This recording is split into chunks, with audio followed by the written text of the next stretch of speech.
हल्द्वानी पहुंचे उत्तर प्रदेश के पूर्व मुख्यमंत्री अखिलेश यादव ने जोशीमठ मामले में राज्य सरकार के खिलाफ जमकर हमला बोला। उन्होंने कहा कि मुनाफे कमाने के नाम पर सरकार पर्यावरणीय व्यवस्थाओं को दरकिनार करते हुए पहाड़ के लोगों की जान जोखिम में डालने पर लगी है। अखिलेश यादव ने कहा कि लंबे समय से स्थानीय लोग, साइंटिस्ट और भूवैज्ञानिक लगातार सरकार को संकेत दे रहे थे। यहां एनटीपीसी द्वारा बिजली पैदा करने के नाम पर पूरे पहाड़ को संकट में डाला जा रहा है, लेकिन यह सरकार केवल मुनाफा कमाने के बारे में सोचती है। उन्होंने कहा कि उत्तराखंड व उत्तर प्रदेश में उत्तराखंड के ही मुख्यमंत्री हैं, ऐसे में उत्तराखंड के लोगों पर ही संकट आ रहा है। इससे पहले केदारनाथ से भी इस सरकार ने कुछ नहीं सीखा। वहीं अखिलेश यादव ने राहुल गांधी की भारत जोड़ो यात्रा पर पूछे गए सवाल पर कहा कि भारत जोड़ो यात्रा कांग्रेस का अपना राजनीतिक कार्यक्रम है। उन्होंने मुझे आमंत्रण दिया, इसके लिए मैंने राहुल गांधी जी को धन्यवाद दिया, लेकिन हमारी राजनीतिक पार्टी की अपनी मर्यादा है। वहीं दूसरी तरफ आगामी 2024 के चुनाव को लेकर उन्होंने कहा कि 24 का चुनाव से पहले अभी बीजेपी के 22 की ही घोषणाएं पूरी नहीं हुई है। ऐसे में इस बार उत्तर प्रदेश से ही भाजपा केंद्र की सत्ता में आई थी और उत्तर प्रदेश से ही भाजपा बेदखल होगी और समाजवादी पार्टी ही इसकी शुरुआत करेगी। वहीं आपसे भी मुलाकात करने का मौका मिल रहा है। उत्तराखंड एक समय पे यूपी का ही हिस्सा था और जिस समय उत्तराखंड बना, लोगों को भरोसा और उम्मीद ये थी कि विकास बहुत होगा और उत्तराखंड खुशहाली के रास्ते पे जाएगा। इधर जो देखने को मिल रहा है, जो न केवल भारत बल्कि दुनिया देख रही है कि जोशीमठ में क्या हुआ है। जो हमारा विकास जिस गति से होना चाहिए था, विकास को विनाश की तरफ नहीं ले जाना था और जो पैरामीटर्स होते हैं विकास के, उन पैरामीटर्स का पालन करना चाहिए था। उत्तराखंड के पहाड़ कच्चे हैं। एक्सपर्ट, साइंटिस्ट या जो रिसर्च करते हैं, एनजीओज चलाते हैं, उन्होंने समय समय पर सरकारों को सावधान किया।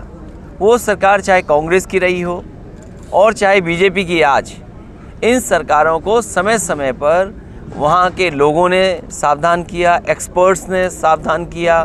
कई रिपोर्ट्स जो आई साइंटिस्ट्स की, उनसे सावधान हुए।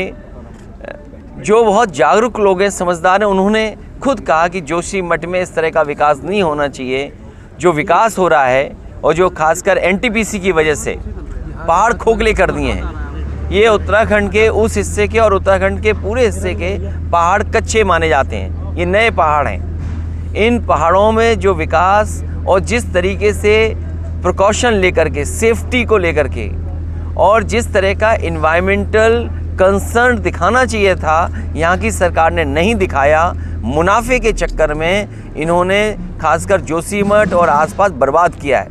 और तब जब कई बार ऐसी घटनाएं हुई हैं जहाँ से हमें कुछ न कुछ सबक सीखना चाहिए था। केदारनाथ में जिस समय घटना हुई, बड़ी संख्या में लोगों की जान गई, बड़ी संख्या में लोगों का नुकसान हुआ, लेकिन उससे भी कुछ नहीं सीखा इन्होंने। और अब जोशीमठ में जो हुआ है, मैं समझता हूँ इन्वायरमेंट इम्पैक्ट असेसमेंट रिपोर्ट आई होगी और जो इन्वायरमेंट इम्पैक्ट असेसमेंट रिपोर्ट है, उसके तहत क्या क्या ध्यान रखना था सरकारों को या एनटीपीसी को या वहाँ के ठेकेदारों को, वो ध्यान नहीं रखा, जिसके कारण वो नुकसान और भरपाई क्या सरकार करेगी। एक बड़ा सवाल खड़ा होता है। हमारा मानना है समाजवादियों का, जो बाज़ारी भाव है, जो बाज़ार में कीमत होती है, उतना उनको मुआवजा देना चाहिए। सेटलमेंट के लिए अच्छी पॉलिसी बना करके, क्योंकि दिल्ली और लखनऊ, दिल्ली और आपके उत्तराखंड और लखनऊ के भी मुख्यमंत्री उत्तराखंड के ही हैं। अगर ये ध्यान नहीं देंगे तो कौन ध्यान देगा। उत्तराखंड में जब से उत्तराखंड बना है और सबसे बड़ा स्थान उत्तराखंड में अगर असेंबली में तो स्पीकर का है। आपने इंडिया टुडे की रिपोर्ट, और आप में से सब लोग जागरूक पत्रकार हैं, आपने सब ने देखा है, समझा है, जाना है। जब विधानसभा में भर्तियों में कितने बड़े पैमाने पे घोटाला और विभागों का घोटाला हम देखें, कितना घोटाला और भर्ती में घोटाला। ये सरकार, जहाँ उत्तराखंड छोटा है, इसलिए मैंने कहा उत्तराखंड छोटा है लेकिन घोटाले बड़े हैं यहाँ पर। और ये तो उत्तर प्रदेश से सीखा है पेपर लीक। और मुझे तो ये लगता है कि हमारे मुख्यमंत्री यहाँ बता देते होंगे कि पेपर कैसे लीक करना है। क्योंकि यूपी में पेपर लीक, उत्तराखंड में पेपर लीक। यहाँ पर भर्तियों पे सवाल खड़े हो रहे हैं, वहाँ भी भर्तियों में सवाल खड़े हो रहे हैं। और कितना भेदभाव है।